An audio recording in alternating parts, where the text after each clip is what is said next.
Boa noite a todos. Boa noite. É uma grande alegria retornar a esta casa, que tem, com muita generosidade, me recebido há mais de 20 anos. Minha família e eu nos mudamos para Londrina há quase 27 anos. E foi uma das primeiras casas que eu comecei a participar como palestrante. Então é uma alegria muito grande poder retornar aqui, reencontrar corações queridos, ver novos participantes. Muito obrigado pelo acolhimento. Hoje nós vamos falar sobre transição planetária. Mais especificamente, como está a transição planetária. É possível que tenhamos aqui pessoas na casa que não estejam familiarizados com o termo, então brevemente nós iremos comentar do que se trata isso. Allan Kardec, nos seus propósitos de esclarecer a realidade espiritual junto aos benfeitores que conduziram a codificação da doutrina espírita, nos trouxe então a classificação dos mundos. O mundo mais atrasado de todos é o mundo primitivo. Desse nós já saímos. É aquele patamar em que nós mesmos, vivíamos nas cavernas, sem nenhuma perspectiva de cultura, de aprendizado, relações sociais equilibradas e assim por diante. Aí nós temos o segundo patamar, em que o mal ainda predomina. Mundo de provas e expiações. É o nosso. Estamos neste mundo. Só essa reflexão já deveria nos pacificar, porque muitas vezes nós nos impressionamos. Nossa, quanto mal há neste mundo. Sim, está já descrito na codificação espírita. Depois do mundo primitivo, que é o primeiro estágio, o segundo estágio, ainda bastante primitivo, é o nosso. E está lá, no mundo de provas e expiações, o mal predomina. É por essa razão que Jesus já nos advertiu quando esteve encarnado entre nós. Neste mundo tereis aflições. O terceiro patamar na classificação dos mundos é o mundo de regeneração. Esse já traz um alento muito reconfortante, porque no mundo de regeneração o bem predomina. Não se trata ainda dos estágios mais avançados, são os mundos felizes, mundos ditosos, em que não há qualquer referência ao mal. No mundo de regeneração, ainda existe conquistas importantes da parte moral para serem feitas. Ainda existem. Mas o bem predomina. Então, as expiações, aquelas experiências de resgate por situações muito graves praticadas no passado, começam a declinar. E, em geral, nos mundos regeneradores, a ampla maioria das pessoas se ocupa em aprender, trabalhar, conviver fraternalmente, evoluir de maneira menos traumática. Isso é o que a doutrina espírita traz, e já temos ouvido há algumas décadas que estamos nesta transição planetária, deixando o patamar de mundo de provas e expiações para galgarmos esse degrau importante que é o mundo de regeneração. E para quem já está familiarizado com isso, já tem algumas décadas que nós temos ouvido isso, é comum essa pergunta: quando que vai chegar?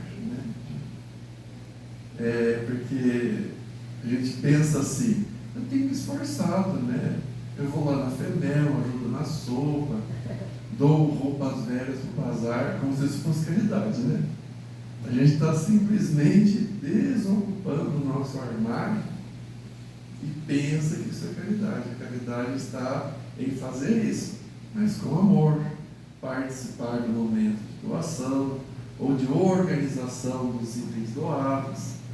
Aí a gente se envolve, né? Aí tem uma parcela importante de caridade. Mas a gente começa a se perguntar, quanto tempo será que falta para chegar a esse mundo? Nós aguardamos essa notícia como se fosse algo que viria até nós. Que em um determinado momento, em uma manhã, ao pegarmos o celular, viria lá um contato novo no nosso WhatsApp e naquela identificação inicial, escrito assim, plano espiritual superior. A gente clica na mensagem, celebremos.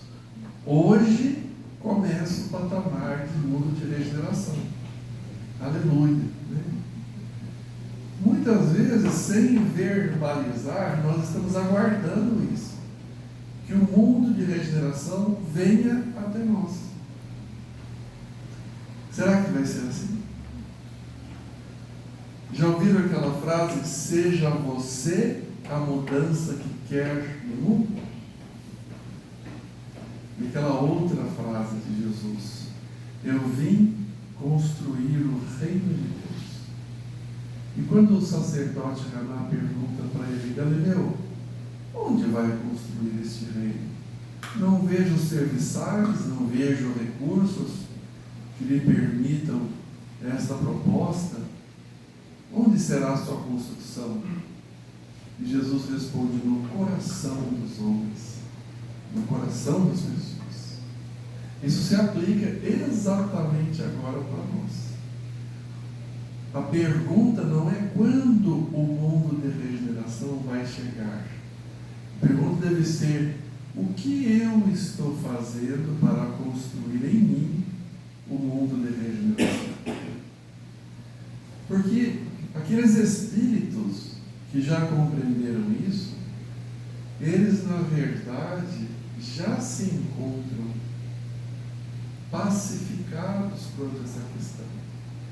É verdade que haverá sim um momento em que o orbe terrestre estará com a predominância do bem. Este momento acontecerá quando a maioria das pessoas estiver comprometida com o bem.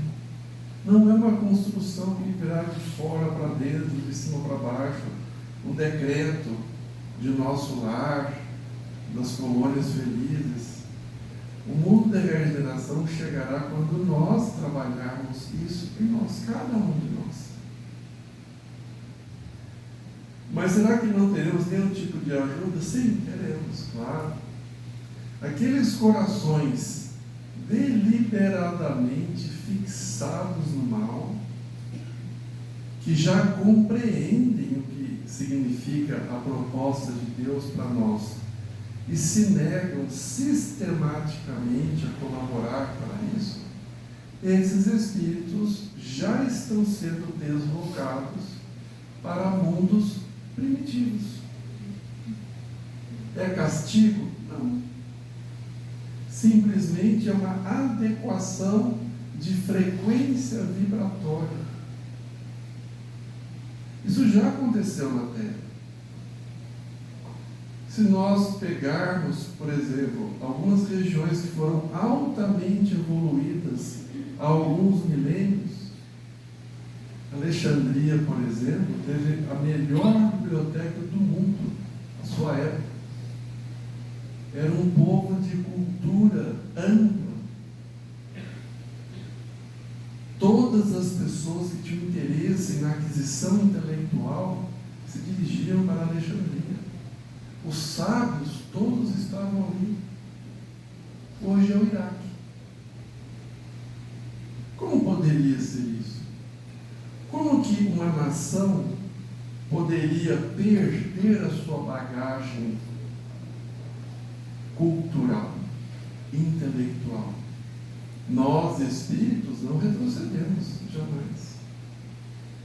Se nós formos analisar diversos povos da antiguidade que realizaram façanhas que até hoje a ciência não consegue explicar, há 2, 3, 4, 5, 6 mil anos atrás, nós temos edificações, sistemas de irrigação, métodos avançados de matemática, de compreensão dos astros, dos planetas. E hoje são povos, do ponto de vista de compreensão tecnológica, de bagagem cultural no sentido científico do termo, são povos muito atrasados. No livro Os Exilados de Capela, essa abordagem é explicada. Esses povos, na verdade, foram lar de espíritos evoluídos intelectualmente, mas que estavam empedernidos, estavam fixados no mal, em outro plano evolutivo chamado Capela, que também estava passando por uma transição. E para que não atrasasse de modo deliberado o progresso daquele orbe, começaram a reencarnar na Terra, que estava saindo do patamar de mundo primitivo. E por alguns séculos estiveram entre nós, trouxeram a sua contribuição intelectual, conhecimentos que não haviam aqui na Terra. E uma vez que se reajustaram com a proposta evolutiva do bem, alcançaram o patamar adequado para retornar ao seu plano de origem. Isso está acontecendo na Terra. No livro Transição Planetária de Divaldo Franco, esse exemplo é bem detalhado. Aqueles espíritos que voluntariamente se recusam a reconhecer os erros, a fazer uma proposta diária de progresso, de reajustamento, estão sendo deslocados para planos mais atrasados, que têm a mesma sintonia moral que se encontram, porém mais atrasados intelectualmente. Ali ficarão até o tempo adequado para que se reajustem ao progresso divino que deve vigorar em todos nós. Então, nesse contexto, esses mais fixados no mal estão tendo essa oportunidade. Se hoje, numa quarta-feira, nós que estamos em um tempo religioso, guardemos a convicção de que já saímos desse patamar de voluntariamente buscarmos o mal. É muito provável que nós todos aqui ainda tenhamos muitos aspectos a serem corrigidos, mas em geral nós já começamos a identificar nossos erros. Nós queremos ser pessoas melhores, como está lá no Evangelho, no item que trata do homem de bem. Reconhece-se o verdadeiro espírita, o verdadeiro cristão, pois é a mesma coisa, pelos esforços que faz para domar suas más tendências.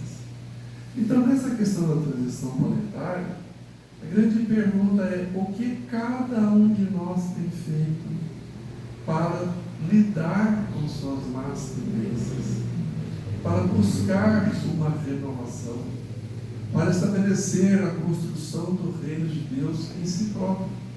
Porque se alcançarmos esse patamar de pacificação interior, o mundo exterior passa a ter uma importância muito relativa.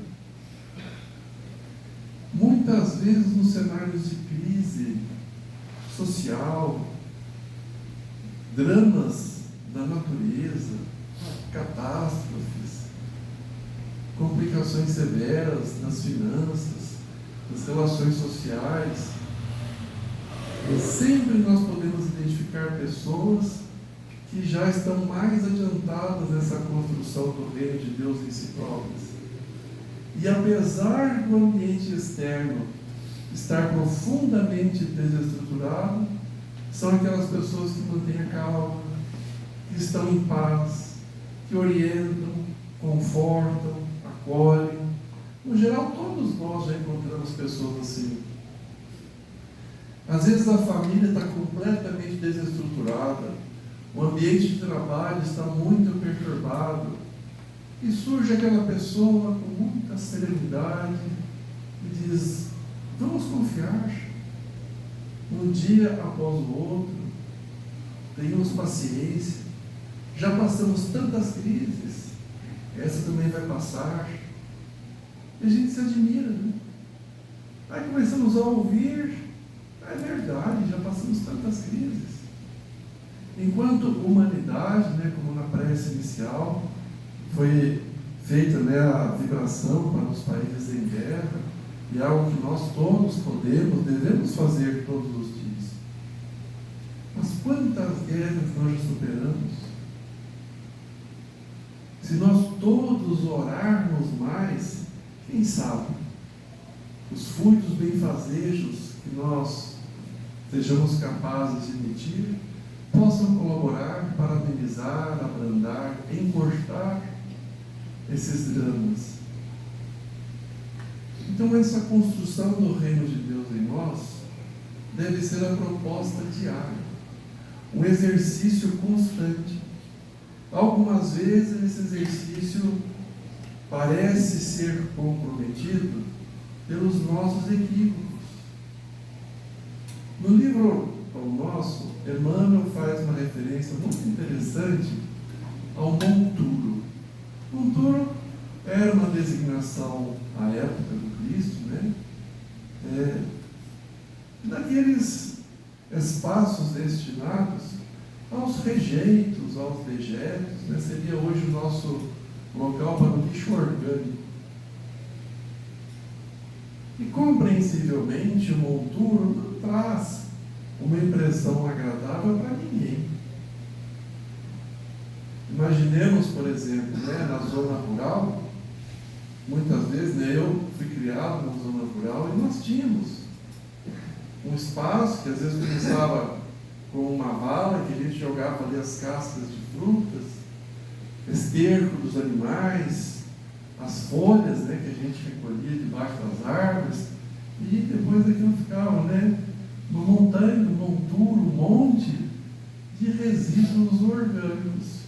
Compreensivelmente, não era o melhor aspecto, não era o cheiro mais agradável, não era bonito.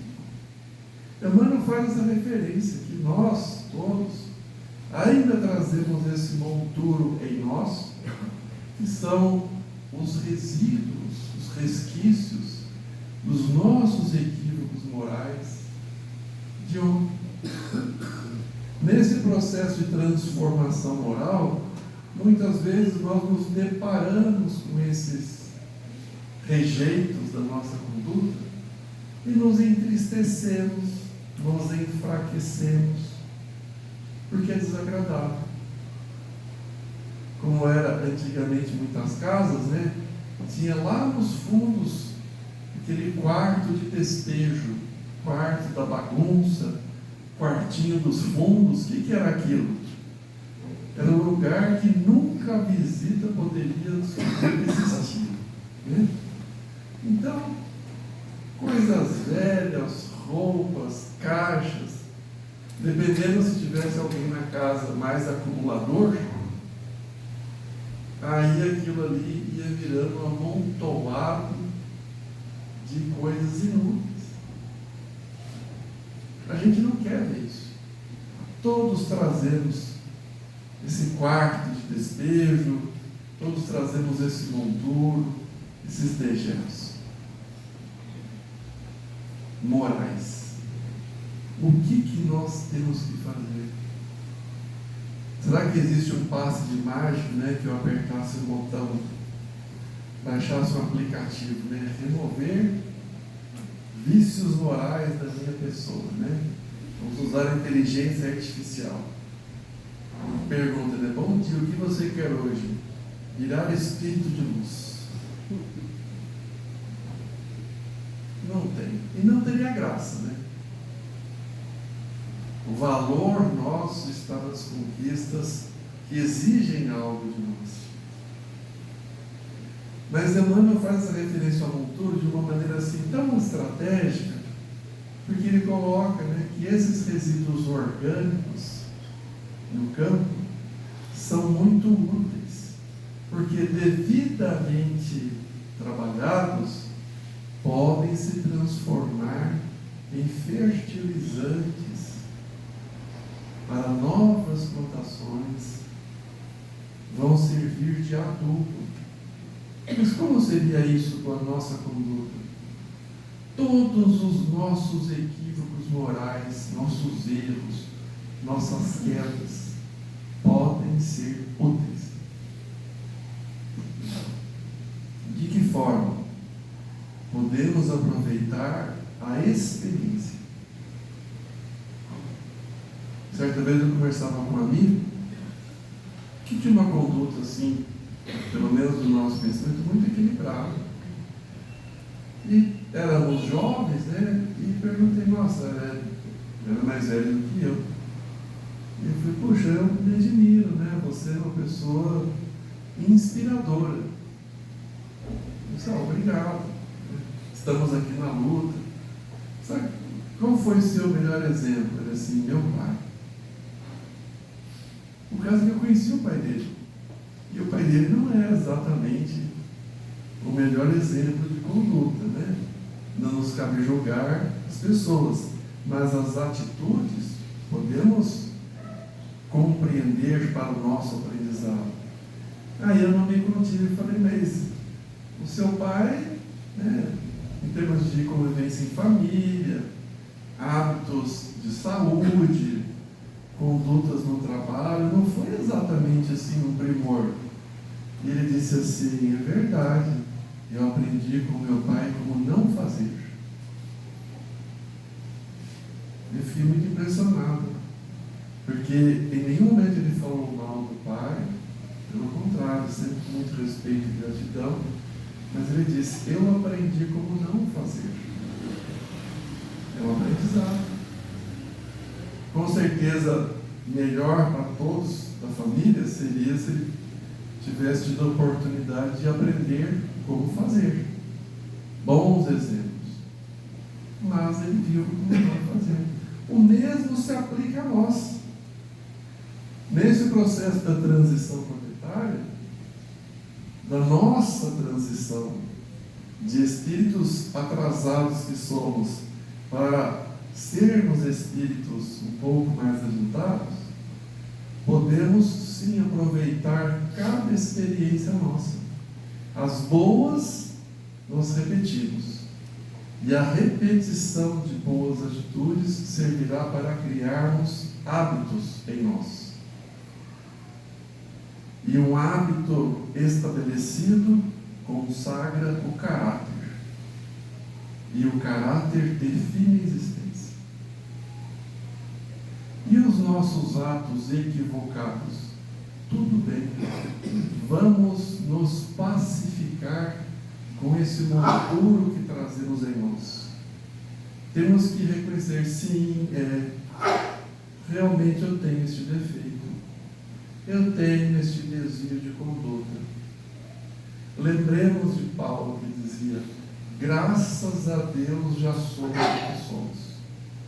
Porque por muitos séculos nós trazíamos o mal em nós com a convicção de que deveríamos vivenciar o mal. Hoje trazemos o mal em nós com a convicção de que devemos nos libertar dele.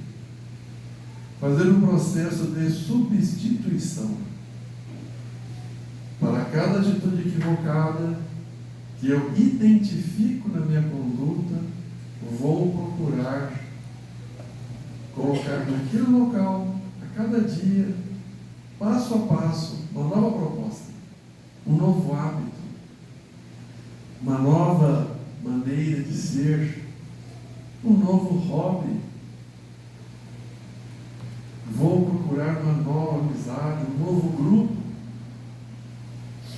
Vou procurar novas estratégias de preencher meu tempo.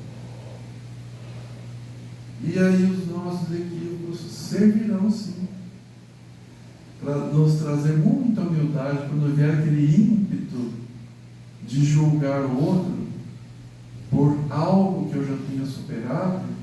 Certamente cabe a reflexão: mas eu vou me conter porque este hábito eu superei, mas e os outros que ainda preciso superar?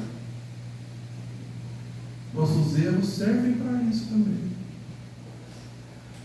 Nós teremos a capacidade de ampliar nossa compreensão na convivência, no âmbito social, e reconhecendo nossos erros, traçaremos estratégias para a superação deles. Esse é o roteiro que nós precisamos seguir, sabendo que diversas vezes nós podemos recorrer a exemplos grandiosos de que, ao invés de buscarmos grandes acontecimentos, que muitas vezes parece ser a única coisa que vai nos proporcionar o avanço devido, lembremos que as grandes almas, na verdade, são capazes de fazer as pequenas coisas com grandiosidade, muito mais do que grandes atos. As grandes almas fazem tudo com amor, e é isso que as torna grandiosas. Quantas vezes nós nos inquietamos, né? Quando chega 31 de dezembro, todo mundo quer ganhar a mega da virada para construir instituições de caridade, reformar a FEMEL, quero fundar hospitais, creches, lar de idosos, ajudar todos os parentes, como se isso tivesse algum fim, né? Não vai ter fim nunca. Você pode dar o dinheiro que for para os seus parentes, vai chegar um momento que vai aparecer alguém: eu preciso de mais. Porque é na família que nós vamos encontrar as melhores oportunidades para a nossa evolução. Mas, em geral, nós nos inquietamos com isso, né? Eu gostaria de ter muito dinheiro, aí sim eu faria muita caridade. O modelo de Jesus é totalmente diferente. Veja, Jesus nasceu numa manjedoura, nunca teve posses, sempre viveu com simplicidade, com leveza. Francisco de Assis, da mesma forma, Irmã Dulce, Maria Teresa, Chico Xavier, Eurípides Barçanufo. Então nós precisamos compreender que nesse processo da transição planetária, da nossa modificação de espíritos atrasados para espíritos menos atrasados, precisamos colocar grandiosidade em cada gesto nosso. Como no livro Voltei, é tão confortadora essa imagem. No livro Voltei, do Frederico Finger, que no próprio livro ele se apresenta como Frederico, mas ele usou o pseudônimo para assinar o livro, Irmão Jacó. Ele foi diretor da Federação Espírita Brasileira, um empresário muito bem sucedido, ele que trouxe a indústria fonográfica para o Brasil, a FCA. Os mais antigos, eu não, papai que me contou, vão se lembrar que havia uma gravadora de discos, né? Os mais jovens nem vão saber o que é isso, que tinha um símbolo de um cachorrinho do lado de um fonógrafo, né? Era a FCA. Quem trouxe para o Brasil a indústria fonográfica foi o Frederico Filho, um empresário muito conhecido, e ele, espírita, trabalhador, inteligente, dedicado, tão merecedor que a sua desencarnação foi acompanhada passo a passo por Dr. Bezerra de Menezes. E ele vem relatar o seu processo, ele tinha lucidez para isso, mas ele admite que estava bem fragilizado deixou o corpo físico, depois de várias horas, assim, daquele desconforto compreensível. E aí, o Bezerra reúne um pequeno grupo na praia e diz: aguardemos aqui o nosso grupo ficar completo, e aí depois iremos em caravana para a colônia espiritual que nos aguarda. Falta só uma pessoa. E aí Bezerra vai buscar. E ao contrário de todos ali que tinham aproximadamente a mesma condição evolutiva, todos estavam trôpegos, escorados um familiar, ou um ente querido, ou um benfeitor. De repente chega uma mulher, sem se escorar em ninguém, e a única que já apresentava luz própria. Ela já se apresentava no plano espiritual iluminada, enquanto todos os outros estavam com uma impressão muito próxima daquela que tinha o plano encarnado, o perispírito sem irradiar luz. E ela chegou muito humilde, muito serena, muito sorridente, muito feliz. E o irmão Jacó estava sendo falado pela filha, que já havia desencarnado um bom tempo antes, e ele diz assim: quem é essa aí? Eu não lembro dela na Federação Espírita, não lembro dela na sociedade, de qual instituição ela frequentava. Aí ela sorri e fala: pai, renove seus conceitos. Essa nobre irmã não foi conhecida da sociedade, não frequentava o Espiritismo. Foi uma humilde, anônima professora da periferia, que criou seus filhos com muito valor, ensinou amor aos seus alunos, viveu desconhecida do mundo, mas conhecida do Cristo. Essa mulher já tinha feito a transição planetária há 100 anos atrás, quando o livro foi ditado por Chico Xavier, em meados da década de 40. Isso já tinha acontecido algum tempo atrás. Vamos arredondar. Essa mulher já estava em um mundo mais feliz, que ela construiu para si mesma. E nós podemos começar isso desde já. Essa é a proposta do Cristo para todos nós. Então faremos agora nossa prece de encerramento, elevando nossos pensamentos a Deus, agradecendo pela vida, por essa oportunidade tão abençoada de falarmos sobre o Evangelho, sobre essa doutrina libertadora que é o Espiritismo, que nos traz a perspectiva de compreendermos a vida, de sabermos que somos seres imortais em mais uma passagem pela Terra, sendo esta a melhor oportunidade de nossas jornadas. Nós conhecemos o Evangelho, podemos interpretar o Evangelho pelo Espiritismo e guardar a confiança na justiça de Deus, na felicidade que nos aguarda. Obrigado, Senhor. Abençoa nós que aqui estamos, nossos lares familiares, afetos e desafetos, que sejamos pacificados em nossos corações, trabalhando a cada dia pela construção do reino de Deus em nós e pela transição planetária que tanto almejamos, que possa começar nos nossos corações. Assim